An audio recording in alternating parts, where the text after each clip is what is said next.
Immigrant rights activists are demanding border officials limit the detention of expectant mothers and women who are nursing. Good evening and thank you for joining us. I'm Carlo Cicchetto. And I'm Jesse Pagan. Marcella Lee is on assignment tonight. As CBS 8's Richard Allen reports, the demand for action comes after the controversial in-custody birth of a baby by a Guatemalan migrant in 2020.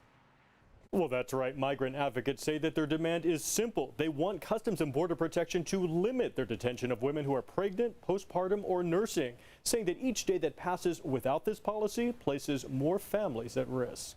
A change to CBP policy that would prevent the detention any longer than necessary of people who are pregnant, postpartum, nursing, and their families can save lives. San Diegan Monica Langarica is staff attorney at the UCLA Center for Immigration Law and Policy, which, along with the ACLU of San Diego and Imperial Counties and Jewish Family Service, sent this letter outlining their demands to the head of U.S. Customs and Border Protection. They're doable changes. They don't require an act of Congress. The letter to CBP asked that processing pregnant detainees should not take any longer than 12 hours from the moment the person is initially apprehended, as well as assurances that the CBP release these detainees and their family from custody as soon as possible following discharge from an off-site hospital and not transfer them back to CBP detention. It can ensure that people are not forced to give birth under extremely dangerous conditions like our client was. Langarica is referring to a 27-year-old pregnant woman from Guatemala who was seeking asylum in February of 2020 when she was arrested by Border Patrol.